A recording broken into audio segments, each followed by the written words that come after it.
Senador Gustavo Petro, buenos días, bienvenido a la W. Buenos días, Julio, ¿cómo está usted? Escuchando esta terrible fotografía de esta guerra que no para, senador Petro.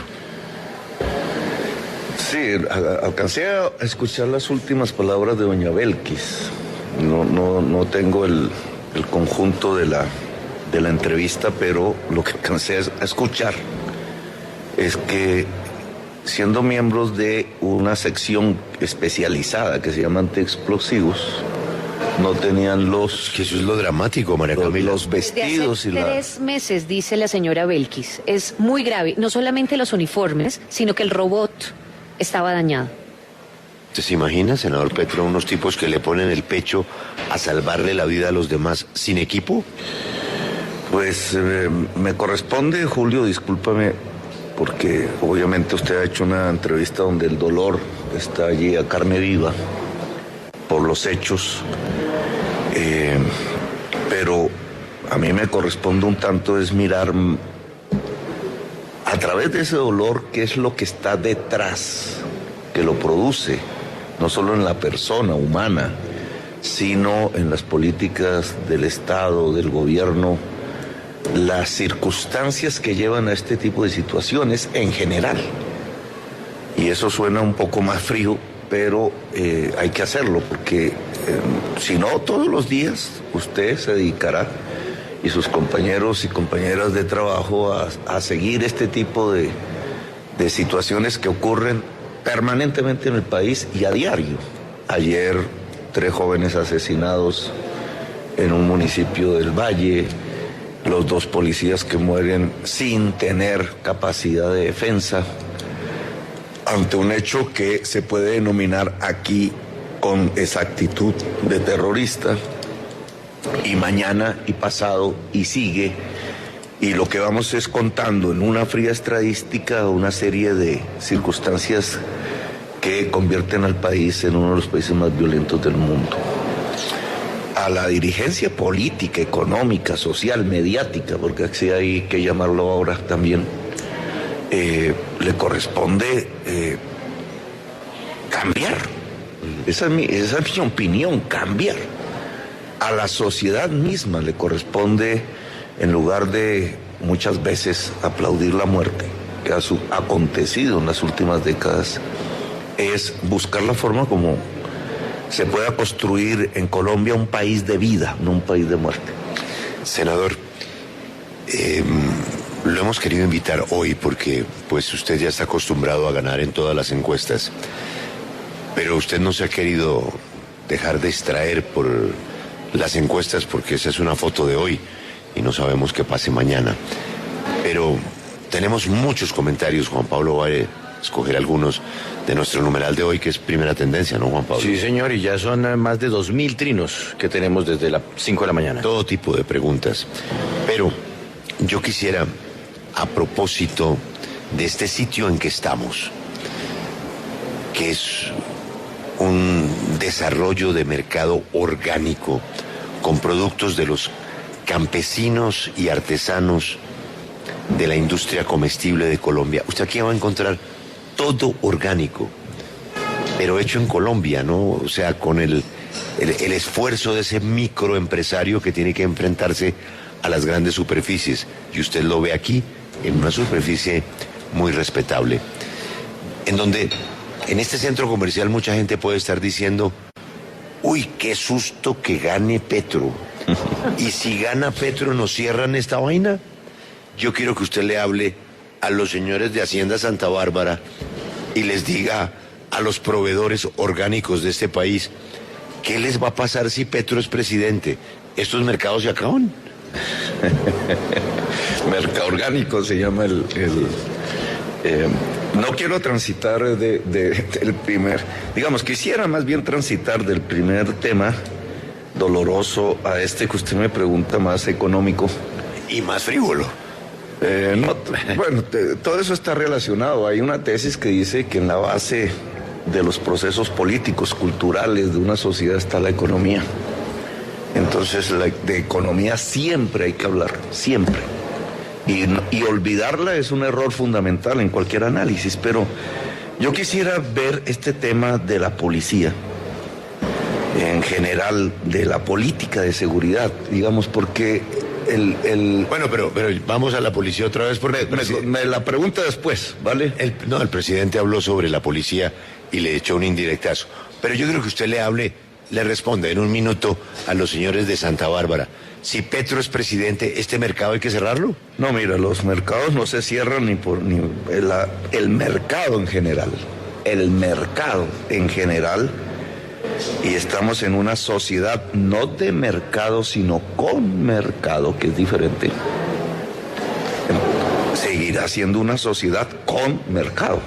Porque el mercado nos ayuda, no garantiza, ayuda a asignar recursos, a construir algunos objetivos de política pública fundamentales, pero no nos resuelve todo. Y sobre todo no nos resuelve lo que tiene que ver con los derechos de la gente. Entonces, aquí en concreto... Usted no lo interviene ni lo cierra. No, y en Hacienda, ni ni ninguno. Ah, bueno, Alberto. Siguen mis mercados orgánicos, ya. Es que mire, No, pero es que además- chitos orgánicos. Además, yo soy sí, fan de todo esto. Tú eres fan. Si miras mi programa, lo lees o lo escuchas por ahí en los debates que tenemos, yo estoy proponiendo aumentar la producción nacional, en primer lugar. Entonces, ¿eso qué produce en el mercado? Vamos a poner Hacienda Santa Bárbara. ¿Qué sucedería en Hacienda Santa Bárbara si nosotros aumentamos la producción nacional, tanto industrial como agraria? Pues que más productos de los que se venden en la Hacienda Santa Bárbara serían made in Colombia que made in China y otros. Ese es el cambio. No que Hacienda Santa Bárbara se cierra, sino que vende más productos nacionales. Entonces, vamos a preguntar ahora, ir averiguando qué porcentaje de lo que hay aquí es nacional. Eso sería interesante. Es importado, ok. En lo agrario, fíjate, porque hemos puesto un tema en discusión desde hace años, pero cada vez más, se vuelve cada vez más importante, que es la crisis climática. La crisis climática en agricultura determina, primero, que las tierras fértiles deben ser usadas fundamentalmente para producir alimentos. Y estamos exactamente en un mercado de venta de alimentos. Es decir, en mi política mercaorgánico tendría una enorme oportunidad. Dos, la crisis climática enseña que si queremos adaptarnos y defendernos de ella, no solamente hay que producir alimentos, sino alimentos en donde no se use para su producción petróleo, carbón, etcétera. Y entonces aquí estamos en mercaorgánico, que precisamente debe estar haciendo, no me meto ya en las intrínculas los detalles gerenciales, pero debe estar haciendo un esfuerzo por vender productos alimenticios sin químicos, sin combustibles fósiles. Así que si alguien se beneficiaría de la política que propone la Colombia Humana y el Pacto Histórico hoy, es mercaorgánico. Hacemos una pausa y regresamos con Gustavo Petro. Vamos a hablar de política energética, vamos a hablar de la policía. Y fíjense ustedes, bueno, esto se salvó, ¿no, Alberto? Es que me llama mucho la atención que con el ruido y el escándalo que se armó de que unos empresarios estaban comiendo con Petro y que lo almorzaron con Petro en un restaurante, le preguntan todos la misma vaina. Óigame, doctor Petro, si usted gana, a nosotros, ¿cómo nos va en esta película? ¿Va a cerrar los bancos? Sí, porque ese es el efecto automático de ganar la encuesta. Y sobre todo en la publicidad negativa, en política de todo el mundo. Sí, bueno, eso hace parte del juego. Sí, por un lado, el miedo, el que qué horror que van a... Y por el otro, el de que ¿cómo nos va a ir en el caso de que usted gane? Hacemos una pausa y regresamos con el reporte coronel, que tiene que ver con el senador Gustavo Petro, el candidato de la Colombia Humana y el candidato del Pacto Histórico, que según todas las encuestas sigue muy, pero muy fuerte. Escuchan la W desde Mercaorgánico, que le gusta a Petro. Para vender. ¿Cómo le parece, senador Petro? Y usted que textualmente pasa su vida de tienda en tienda, oyendo a la gente, no tomando cerveza. Me gusta la cerveza. ¿Sí? Sí. Es una delicia. No. Tenemos 400 testimonios de miles de tenderos, que ese sí es el microempresario por excelencia. Sí. Llevan 15 días, un mes, 2 meses sin recibir cerveza. No tenemos la razón oficial de qué está pasando, pero le llega a la gran superficie, a la gran bodega, le revende al tendero, pero se la tiene medida, acaparada, y los están reventando. Si usted fuera presidente de Colombia hoy, ¿qué haría con semejante denuncia que incluye a miles de pequeños empresarios? Sí, otra vez un tema concreto que podemos mirar a través del programa presidencial. La cerveza usa un insumo fundamental, la cebada. La cebada en Colombia se dejó de producir. Solo hay unos pequeños campos sobrevivientes. ¿Por qué se dejó de producir? Porque importamos una más barata, de menor calidad que la que había en Colombia, de granos, de harinas que se llaman blancas, con menos nutrientes, y esa es la que se usa pues para el pan que consumimos y para la cerveza que se produce en Colombia. El mundo entró en una crisis de contenedores porque Estados Unidos no los produce, se concentraron en China, las cadenas de abastecimiento entraron en crisis, por eso si usted va a comprar un carro no le llega al otro día. Usted puede ir a Miami y pedir una Coca-Cola y no la encuentra en Miami. ¿Y eso qué significa? Por la crisis mundial, producto de todas las políticas anti-COVID, etcétera, hay un problema de abastecimiento. Y entonces la cebada no entra, como no entran los tapabocas quirúrgicos a Francia, como las vacunas no están llegando a todo el mundo, etcétera. Y significa que los países están tratando de retomar sus producciones nacionales. En eso está Estados Unidos, en eso está Francia, en eso está el mundo, en eso está China. Colombia no. Y nosotros tenemos que ponernos a la altura de las circunstancias mundiales, no desconocerlas. Eso significa que Colombia debe producir más, volvemos al primer punto.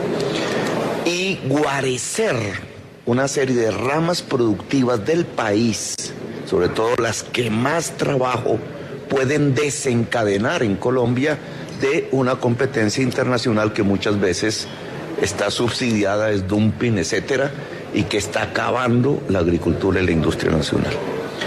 La cebada es un producto que se podría producir en Colombia con altos ingredientes nutritivos, así fuese más cara que la de bajos ingredientes nutritivos que se importa. Nosotros hemos propuesto elevar aranceles hasta un 50% en 4 ramas productivas. La rama de producción de alimentos, y la cebada está aquí dentro. La rama de industrialización de los alimentos o agroindustria alimentaria. La rama de las confecciones textiles y la rama del cuero y sus productos diseñados. Estas 4 tienen millones de puestos de trabajo. Han perdido casi 2 millones de puestos de trabajo desde que se iniciaron estas políticas tontas de exponer estas ramas a una competencia que ya viene tramposa en el mundo. Y podrían generar, si las protegemos, por lo menos 2 millones de puestos de trabajo hacia adelante en el corto plazo. Así que este tema de la cebada, de la cerveza, si no hay especulación, porque este es otro tema que va junto al problema de los problemas de abastecimiento del mundo. Pero perdóneme ahí una pregunta. O sea, ¿se justifica producir en Colombia en contra de una importación que cueste menos para el consumidor? Porque si en lugar de importar subimos aranceles y obligamos a la gente a utilizar el producto colombiano, le va a costar más al consumidor final. Sí, Que usted dice que es mejor eso que lo que hay. sí, porque es que un consumidor es al mismo tiempo un trabajador. El consumidor no puede ser consumidor si no tiene ingreso. Entonces hay que mirar las dos partes de la balanza, no una. Si el consumidor se queda sin dinero, ni para la cerveza tiene, digamos. En cambio, si usted mira consumidor ligado a que es también un trabajador que recibe ingresos, trabajadora que recibe ingresos, entonces tiene que mirar los precios relativos. ¿Cuánto te sube tu ingreso? ¿Cuánto te cuestan los productos que compras? Si tu ingreso sube más que los productos que compras, cada vez eres más rico. Si es al revés, cada vez eres más pobre, que es lo que le está pasando hoy a la mayoría del pueblo colombiano. Entonces, aquí hay un balance que hacer. ¿Cómo haces para hacer crecer los ingresos de la gente en general? Tienes que aumentar primero la producción nacional, porque si no, ¿dónde vienen los ingresos? Y en segundo lugar, su productividad, que es lo que hace crecer los ingresos. Si eso va así y crece más que los productos que tú compras, eres cada vez más rico. Pero, senador, hay un problema, y es que hablar de o pensar en sustitución de importaciones, eso no es una cosa que se pueda pensar de un día para otro. No más el tema de la cebada, se necesita todo un proceso para que vuelva a haber una producción que pueda sustituir lo que se está trayendo de otros países. Pero si hablamos de nivel industrial, el solo hecho de montar una planta, eso no se hace en 6 meses, ni en un año, en muchos casos ni siquiera en 2. No se está aquí ilusionando y generando tal vez una especie de escenario en el cual se le vende a los colombianos un sueño o una ilusión que en realidad no va a ser inmediato y que todo lo contrario puede convertirse más bien en una frustración al darse cuenta que si usted llega al poder eso no ocurre de un día para otro. Sí, usted tiene razón que no es de un día para otro. Yo no estoy diciendo que sea de un día para otro. Y no me confundan con eso, porque no es lo que yo estoy proponiendo. De sustitución inteligente, ojo con esa palabra, de importaciones, venimos hablando en Colombia desde 1968. La CEPAL. Teóricamente es lo que se llama la escuela de la CEPAL de Raúl Prebisch. Para los oyentes, no es un castrochavista, es un economista muy capitalista de él, chileno, murió, uno de los grandes pensadores de la economía latinoamericana, y en Colombia el presidente que trató de aplicar eso a fondo se llamó Carlos Lleras Restrepo. Y es en los gobiernos de los Lleras, me refiero a los abuelos, tíos abuelos, no al presente, es los gobiernos que más produjeron la base industrial de Colombia, los que mejor establecieron la base industrial de Colombia gracias a esa política de sustitución de importaciones. Lamentablemente el país, muy tontamente, por parte de sus élites económicas y políticas, decidió, ahí sí de la noche a la mañana, acabar con esa política y abrir los mercados. De una manera poco inteligente, que ningún país del mundo hace en realidad. Y eso nos ha llevado a estas circunstancias de destrucción del aparato productivo nacional. Hay que recomponerlo, obviamente es un proceso, pero ese proceso comienza con un hecho, incluso con un mensaje desde este momento. Vamos a subir los aranceles a esas 4 ramas intensivas en trabajo en Colombia para impedir que las importaciones las destruyan. Y entonces los agentes privados que deciden sus inversiones, incluido una pequeña familia, no estoy hablando de millones de personas, pueden empezar a pensar en invertir en estas ramas de producción. Es decir, vamos a crecer en producción de alimentos, en agroindustria alimentaria, en textiles y confecciones, manufactura industrial, y en cueros y confecciones en una primera fase de la sustitución de importaciones. Sí. Senador Petro, permítame Julio, pero un minuto, una cosa rápida antes de terminar. Si nosotros subimos aranceles, a nosotros también nos suben los aranceles. O sea, eso es ¿A nosotros quiénes? pues los países de donde lleguemos a importar lo que sea necesario importar, porque no es que uno pueda subir aranceles de una cosa sin que le contesten del otro lado. Pero no es que nos suban, es que ya lo subieron. Le voy a poner un ejemplo: Bangladesh, la India, China, Vietnam, que son hoy potencias en la industria textil. Allá hacen casi todo lo que nos ponemos. Incluso si nos miramos, cada cual, ya ahí hay un gran componente. Estos países tienen de arancel para la importación de lo que ellos producen, textiles, 50%. China, Vietnam, Bangladesh, la India. Sí. Y tienen costos de energía eléctrica muy inferiores a los nuestros, que tenemos una de las energías más altas, y tienen costos financieros muy inferiores a los que tiene Colombia, y que tiene la tasa de interés colombiana es alta comparativamente por una realidad del sistema financiero colombiano que más adelante quizás discutamos.